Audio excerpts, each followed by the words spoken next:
Bonjour à toutes et à tous, très content de vous retrouver. N'hésitez pas à partager la vidéo, à vous abonner, à faire des commentaires afin que nous puissions être davantage vus.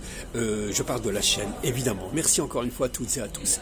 Le problème des hommes politiques, c'est lorsqu'on leur tend un micro, ils ne peuvent s'empêcher de sauter dessus, un petit peu comme ces mouches, lorsqu'ils voient de la lumière, ces mouches et ces moustiques se jettent dessus et ensuite ils s'y collent un petit peu comme ces mêmes moustiques ou ces mouches sur le papier tu mouches. Les hommes politiques, lorsqu'ils n'ont rien à dire, leur seule passion c'est de le dire. Voilà, ils n'ont rien à dire, ils se précipitent pour le dire et vous avez constaté qu'il y a beaucoup de vide. C'est le vide dans le vide.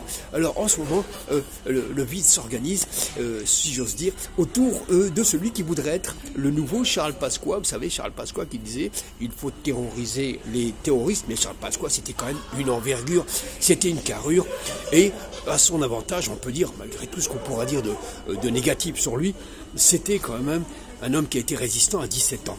Alors, il est battu là-dessus par Jacques Vergès, l'avocat. Jacques Vergès, l'avocat notamment des indépendantistes algériens et d'autres affaires, suivait Morgard, Jacques Vergès, qui lui a été résistant dès l'âge de 16 ans et qui d'ailleurs a accompagné le général de Gaulle à Londres pendant 3 ans lorsque le général de Gaulle s'était exilé là-bas. Bref, si M. Rotaillot veut gonfler ses muscles pour arriver au niveau de Pasqua, il va falloir qu'il fasse un petit peu des efforts de gonflette, si j'ose dire. Il n'en est pas encore là. Alors les ministères de l'Intérieur, souvent effectivement, ce sont des ministres d'État, ils sont très très importants, leurs paroles pèsent lourd et voilà, et en général, ils se positionnent pour être un peu plus haut dans la hiérarchie républicaine des États. Et peut-être que M. Rotaillot veut, en tapant aujourd'hui sur l'Algérie, en la diabolisant, on verra pourquoi après, eh bien, prétend peut-être à la présidence de 2027, allez savoir, ils se bagarrent beaucoup, hein. Tous les ministres de l'Intérieur, les Darmanin, etc., sont en phase, hein. Ils sont tous au départ, comme ça, prêts, ils trépignent d'impatience pour être aux affaires. Alors, comme thème et comme angle d'attaque, M. Rotaillot a choisi, ça ne va pas faire plaisir à Édouard Philippe, il lui a volé la politesse, puisque il est question pour M. Rotaillot, qui le dit un petit peu dans tous les plateaux télé, remettre en question les accords de 68 avec l'Algérie, qui sont des accords qui suivaient ceux des accords d'Évian. Alors, il faut dire que tout ça, c'est une intox monumentale, mais ça marche, hein, puisque les gens y croient, dès qu'on parle des musulmans, dès qu'on parle des Arabes, en général, le Maghreb, et qu'aujourd'hui, suite à l'affaire Sansal, la non-affaire, le non-événement, la tempête dans un bénitier de ces 2-3 écrivains fait rage, encore aujourd'hui, eh bien, M. Rotaillot a décidé qu'il fallait aller sur cet angle-là et en cela piquer la politesse à M. Édouard Philippe qui lui avait choisi ça, il avait senti le vent, qu'il fallait aller vers l'Algérie, taper dessus, ça pouvait faire plaisir, ça pouvait apporter quelques voix et puis c'était une façon d'aller braconner sur les terres de l'extrême droite. Le problème, c'est qu'en réalité, eh bien, c'est vide tout ça, c'est un non-événement puisque ces accords d'Évian, symboliquement, eh bien, il n'y a rien dedans. Toutes les migrations sont au même diapason. Il n'y a pas de priorité ou de faveur faite aux Algériens. Tout ça est complètement terminé, mais comme les gens ne sont pas toujours très très informés des faits et des choses, eh bien on peut leur raconter n'importe quoi pour masquer. C'est un paravent, c'est le vide politique et le vide des propositions que ces ministres peuvent faire en France, puisque c'est l'Europe qui décide tout. Alors il faut faire croire, on brasse du vent, et ils sont, en force de brasser du vent, on va finir par enrhumer tous ces Français. Rotaillot était très très bon, j'ai appris ça récemment, lorsqu'il était presque chroniqueur à France Inter, oui, où il se faisait tailler le portrait, je veux dire, où il discutait avec une humoriste ou journaliste, Charlie Vanhoenacker, où ils échangeaient avec elle des propos qui devaient apparemment être drôles. Il était bien dans ce rôle d'animateur de France Inter, se voir propulsé à la place Bobo, ça va être un peu plus difficile, c'est pour ça qu'il a choisi la facilité de faire le buzz dans un contexte actuel,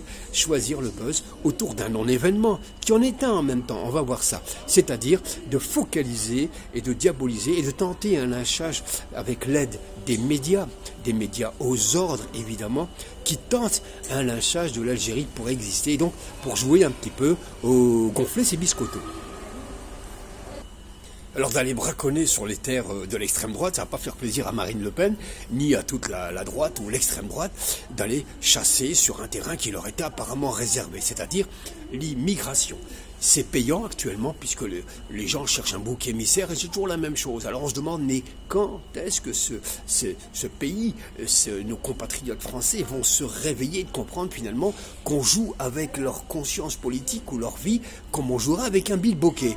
Ça finirait par faire très mal d'être pris pour un bilboquet. Alors, dans les ministres de l'Intérieur, il y a eu des gens courageux. Il y a eu par exemple le gouvernement d'Henri Queuille en 1948 qui, au sortir de la guerre, eh bien, il a fait une épuration, mais où il n'est pas allé chercher des boucs émissaires faciles, il est allé nettoyer dans la police. C'est le seul ministère qui a été nettoyé, purifier cette police qui avait collaboré comme jamais.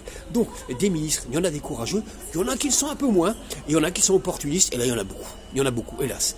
Alors, au niveau des ministres, c'est pas des poètes. Alors, des poètes, on va dire, s'il y en a eu un qui a été Premier ministre, c'est Pompidou qui a écrit une anthologie de la poésie française. C'était un vrai poète, il connaissait des centaines de poésies comme ça, parce qu'ils avaient cette âme-là.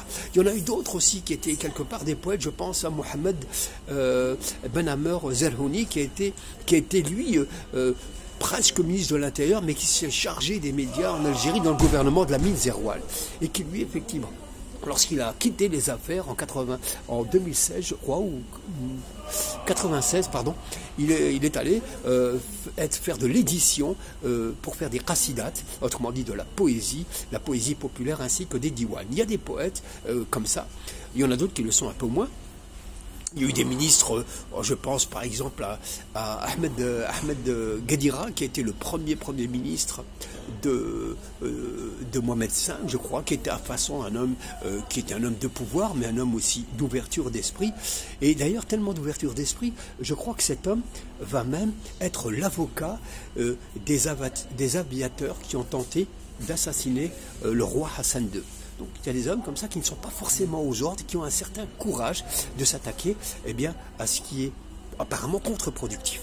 Un autre aussi, alors on est obligé de parler un peu de lui, c'est Zine Abidine, le futur, celui qui en 87 va renverser le vieux roi de l'indépendance tunisienne, Habib Bourguiba, et ça dit Zine Abidine, qui lui était un ministre de l'Intérieur très dur et qui a combattu l'islam avec une violence inouïe et des incarcérations. Lui aussi, c'était un ministre de l'Intérieur très dur et qui a été formé, où ça, aux États-Unis. Ah ouais, aux États-Unis, ils ont le bras très long, les Américains, et ce même Zine Abidine sera aussi chassé par ceux qui l'ont instruit avant les mêmes États-Unis.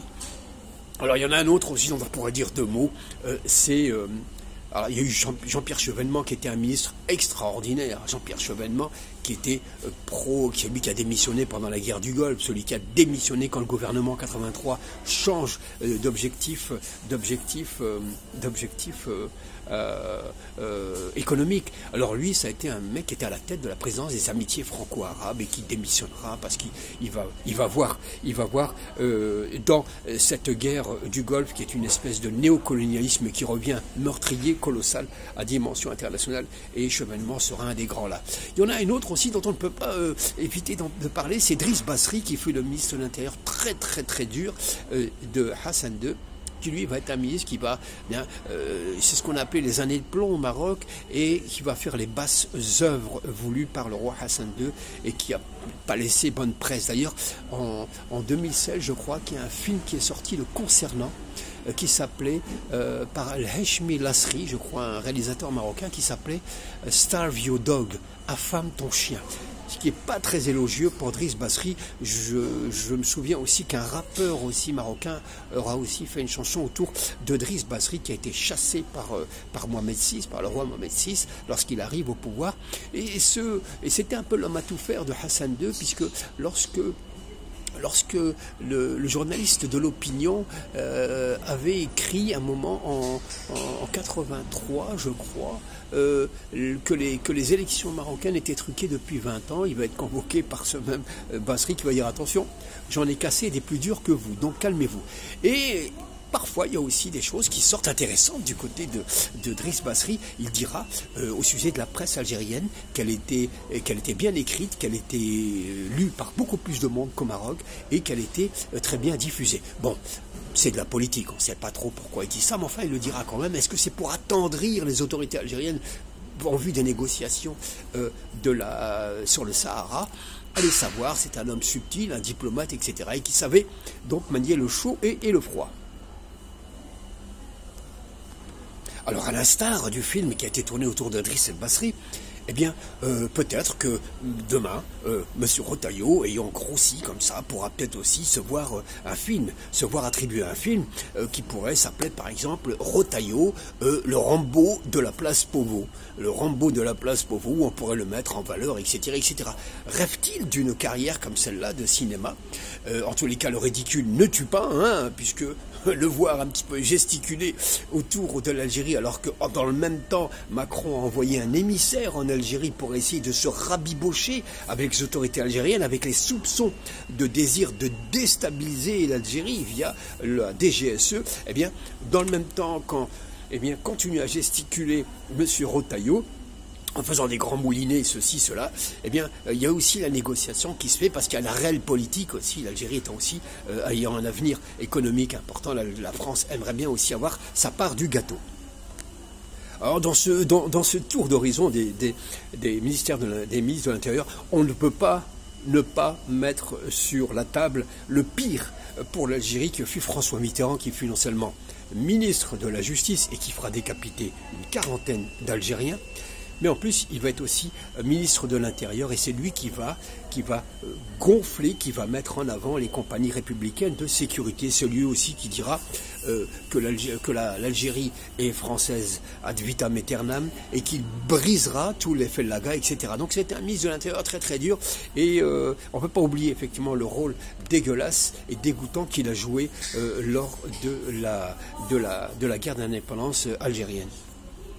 Alors, vous me direz, certainement dans vos commentaires, ce que vous pensez de tout ça, mais vous me direz, mais que fait un ministre de l'Intérieur dans les affaires extérieures, puisque les relations avec l'Algérie, ça relève en principe de l'extérieur. Eh bien, il y a un effondrement total du ministère qui était le plus valorisant, le plus grand, c'était le ministère des Affaires étrangères, de Quai d'Orsay, qui est complètement mis en minorité, qui a été mis hors jeu. Alors ça a commencé avec Sarkozy, Sarkozy qui avait retourné Kouchner du socialisme, passé vers la droite, et il avait mis aux affaires comme celle-là. Enfin, il y a eu comme un mélange des genres qui a desservi les affaires étrangères françaises. On a mis des sous-doués à la tête de ce Quai d'Orsay et aujourd'hui, eh bien, les ministres font tout et le contraire. Ils font le ménage à l'extérieur, ils font le ménage à l'intérieur et tout ça crée une confusion totale et donc aussi la risée des pays à l'extérieur au point où l'Afrique a dit, bah, écoutez, monsieur Macron, on vous aime bien, mais prenez la porte, s'il vous plaît. Alors le seul qui arrive à sortir du lot, c'est le discours de Mélenchon qui a amené de la castagne intellectuelle dans ce débat-là, contre l'Algérie notamment, mais il y a aussi celui qui peut représenter un véritable avenir au moment où Sarkozy est aussi traîné en justice, encore une fois pour énième affaire de corruption et puis de détournement de fonds, accusé par la justice.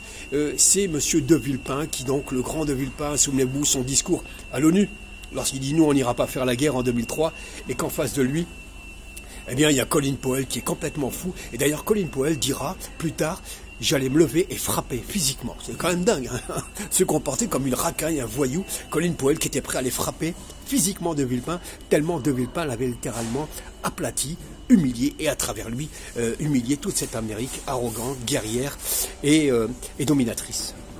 Vous me direz encore, mais pourquoi pas une femme d'intérieur? Attention, c'est péjoratif, une femme d'intérieur. Non, mais une femme ministre de l'Intérieur, écoutez, j'en ai pas trop vu. À ma connaissance, il n'y en a pas eu. Il y a eu Madame Alliot-Marie qui était aux armées, celle qui avait demandé, lorsqu'il y a eu la révolution, entre parenthèses en Tunisie, en 2011, si il fallait envoyer le savoir-faire des gendarmes et militaires français pour calmer les révoltes en Tunisie. Alors je crois que c'est elle qui a eu un ministère important, un ministère qui est en général attribué aux hommes, etc.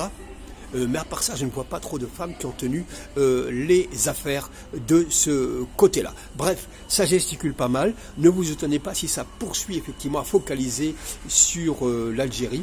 c'est un peu la politique, en tout cas il ne reste que ça en France, et là c'est quand même dommage parce qu'il y a des choses merveilleuses à montrer en France, et on le sait puisqu'on y vit, et on voit tout le potentiel de la société civile notamment qui est là, et peut-être que M. de Villepin représente l'avenir, je le souhaite en tous les cas qu'il puisse avoir plus de place, bien que lorsqu'il bouge une oreille, tous les médias lui rentrent dedans avec une violence inouïe. Souvenez-vous de ce face-à-face avec Pauline de Malherbe qui a osé lui demander, comme un flic, comme un commissaire, de quoi vivez-vous? C'est assez incroyable, une violence inouïe, et partout où il se montre, de Villepin est complètement subit une ratonnade, un véritable lynchage médiatique. Alors peut-être que cet homme, à cause de ce lynchage-là, son attitude, sa grandeur aussi, et sa vélocité intellectuelle, sortira peut-être notre pays de la mouise. En tous les cas, je ne sais pas trop.